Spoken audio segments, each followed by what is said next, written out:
Just in case you're joining the interview right now, friends, the book is called Finding Purpose Beyond Our Pain.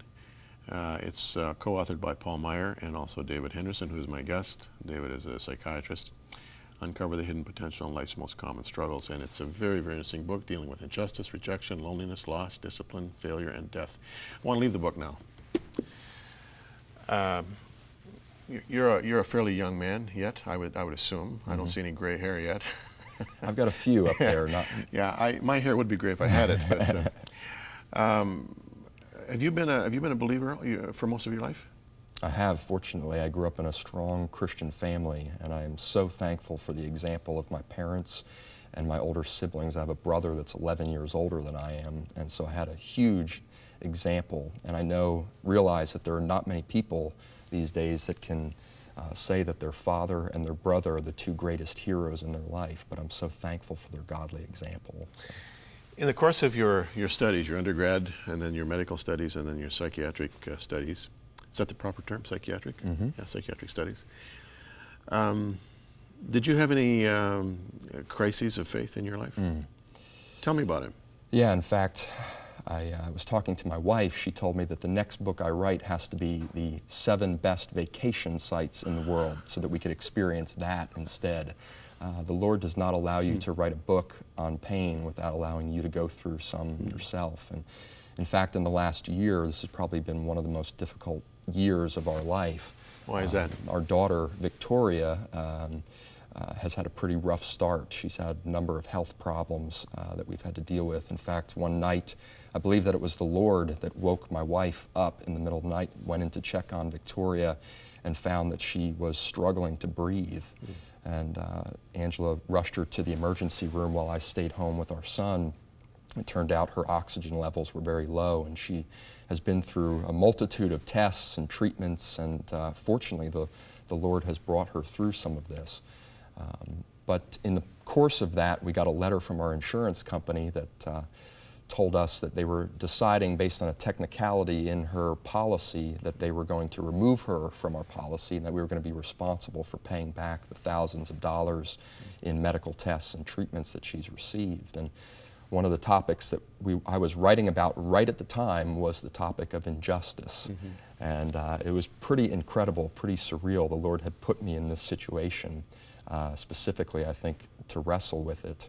And over the next 2 months, we worked and we talked to lawyers and we talked to our physicians, and we were getting medical records, and it was just a very stressful period of time for us.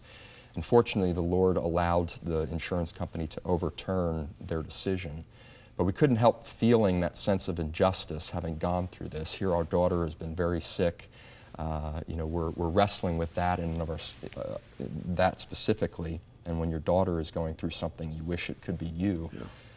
But on top of that, adding on the injustice of realizing that we were just a number to this insurance company. But the Lord taught us something incredible through that, and that was that our security does not depend on our health insurance policy.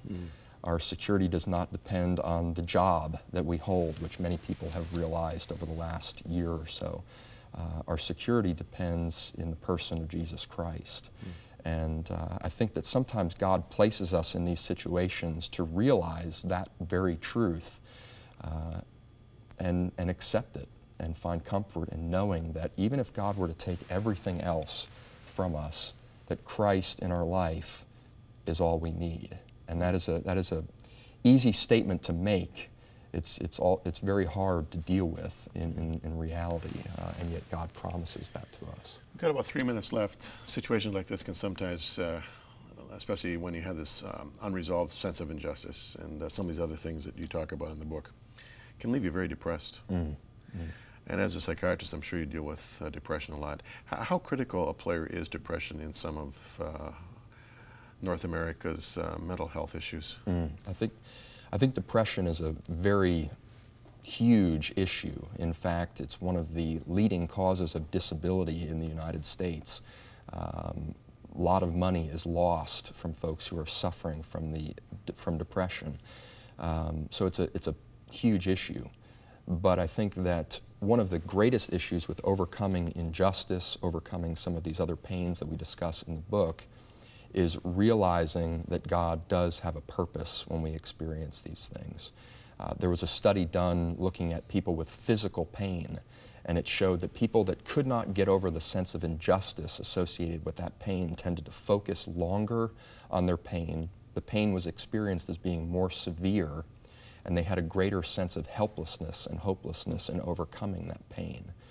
And so if you think of that from an emotional standpoint, when we go through difficult circumstances in our lives, when we experience tough times, it is so important to not just seek relief, which as a psychiatrist I believe very strongly in relieving people's suffering, and I think we've got great medicine nowadays to help treat things like depression, anxiety, bipolar disorder.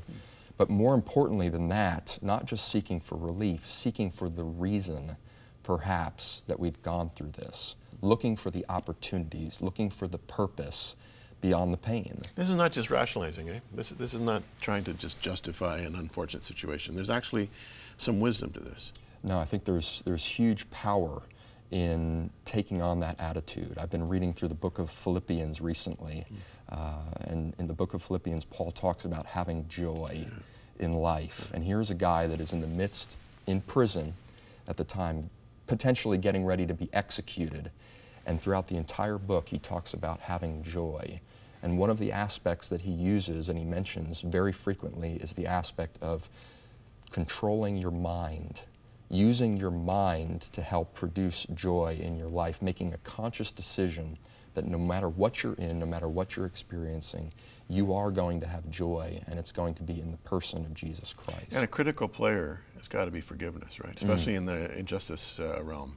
You have to be able to forgive. So true. You have to be able to forgive not just those in your present, but those from your past who perhaps have had some sort of influence and produce pain. And many times the forgiveness has to be a daily process. You know, you don't just forgive someone and then it's over. Forgiving is not forgetting.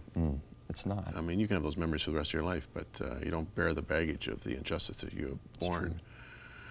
The book is called Finding Purpose Beyond Our Pain, Uncovering the Hidden Potential in Life's Common Struggles. David L. Henderson is one of the authors. He's a psychiatrist. It's been a terrific 20 minutes. Thanks for coming our way. Thanks so much for having me. Okay.